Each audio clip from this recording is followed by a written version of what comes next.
Hello everyone. क्या आपने कभी सोचा है कि हैकर्स कौन सा ऑपरेटिंग सिस्टम यूज़ करते हैं? अगर नहीं, तो आज हम उसी ऑपरेटिंग सिस्टम को इंस्टॉल करने वाले हैं जिसका नाम है काली लिनक्स। ये बहुत ही पावरफुल ऑपरेटिंग सिस्टम है, इसलिए इसे हैकर्स एंड सिक्योरिटी प्रोफेशनल्स दोनों ही यूज़ करते हैं।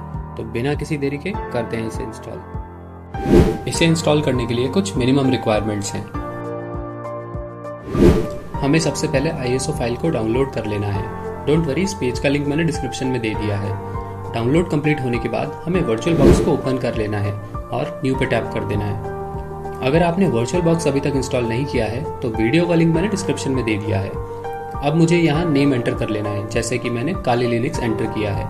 अब वर्जन में डेबियन 64 बिट को सेलेक्ट कर लेना है और नेक्स्ट पे टैप कर देना है। यहाँ मुझे 2 GB रैम मिनिमम चाहिए जो ऑलरेडी सेट है, और 2 प्रोसेसर चाहिए, तो मैं इसे बढ़ा देता हूँ। ग्रीन कलर शो कर रहा है कि मैं इतना ले सकता हूँ। स्टोरेज मिनिमम 20 GB चाहिए जो ऑलरेडी सेट है, तो बस मुझे नेक्स्ट टैप करते जाना है।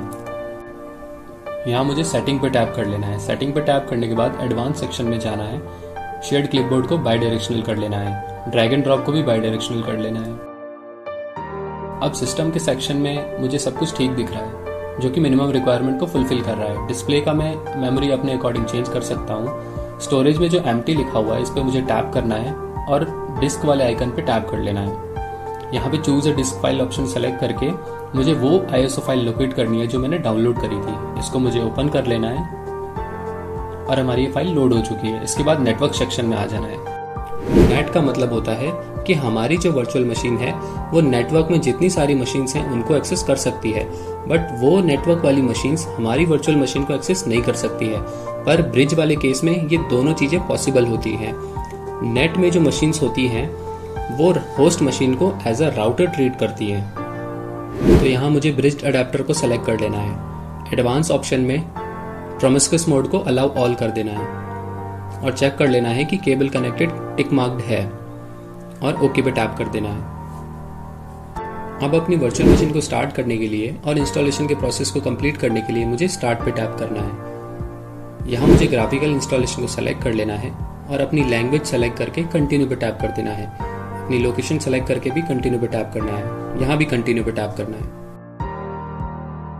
यहाँ आप अपने अकॉर्डिंग होस्ट नेम चेंज कर सकते हैं, पर मैं इसे बाय डिफॉल्ट रहने दूंगा और कंटिन्यू पे टैप कर दूंगा। यहाँ मुझे कोई डोमेन सेटअप नहीं करना है, इसलिए मैं इसे ब्लैंक रहने दूंगा और कंटिन्यू पे टैप कर दूंगा। यहाँ हमें एक यूजर क्रिएट करना है और उसका एक फुल नेम दे देना है। नेम एंटर करने के बाद हमें कंटिन्यू पे टैप कर देना है। यहाँ हमें एक यूजर नेम क्रिएट करना है जिसका यूज करके हम लॉग इन कर सकें, और यहाँ पे उसके लिए एक पासवर्ड सेट कर देना है। यहाँ पे यूज एंटायर डिस्क को सेलेक्ट करके कंटिन्यू पे टैप कर देना है। यहाँ भी कंटिन्यू पे टैप करना है। यहाँ भी जो रिकमेंडेड ऑप्शन है उसको सेलेक्ट करके कंटिन्यू पे टैप करना है। यहाँ भी मुझे कंटिन्यू पे टैप कर देना है। यहाँ पे यस वाले ऑप्शन को सेलेक्ट करके कंटिन्यू पे टैप करना है। यहाँ बाय डिफॉल्ट एक नॉर्मल इंस्टॉलेशन के लिए सब कुछ बाय डिफॉल्ट सेट है, तो मैं यहाँ कोई भी चेंजेस नहीं करने वाला हूँ और मैं सिंपली कंटिन्यू पे टैप करूँगा।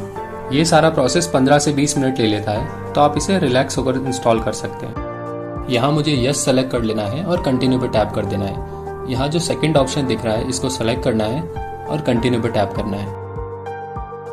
अब ये रीबूट के लिए पूछ रहा है, तो मुझे सिंपली इस पे कंटिन्यू पे टैप कर देना है ताकि मेरी मशीन रीबूट हो सके। अब यहाँ देख सकते हो आप कि मेरी मशीन रीबूट होना स्टार्ट हो गई है।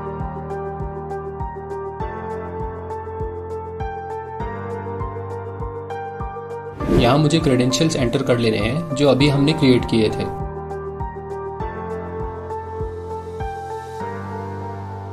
और लॉगिन पे टैप कर देना है। आप देख सकते हो मेरे सामने इसका डेस्कटॉप ओपन होके आ गया है। अब मुझे व्यू में जाके एडजस्ट विंडो साइज को सेलेक्ट कर लेना है ताकि मेरी स्क्रीन के अकॉर्डिंग ये अपने आप एडजस्ट हो जाए। अब वर्चुअल मशीन को शट डाउन करने के लिए मुझे right hand side top corner पे जो ऑप्शन है उसको सेलेक्ट कर लेना है और यहाँ से शट डाउन पे टैप कर देना है। इससे मेरी मशीन शट डाउन हो जाएगी। यहाँ वर्चुअल बॉक्स का एक इम्पॉर्टेंट फीचर आता है, स्नैपशॉट। ये विंडोज के रिकवरी ऑप्शन की तरह ही है। फ्यूचर में कभी भी मेरी वर्चुअल मशीन में कोई दिक्कत होती है तो जिस स्टेट में मैंने ये स्नैपशॉट लिया होगा मैं उसी सेम स्टेट में रिकवर कर सकता हूँ।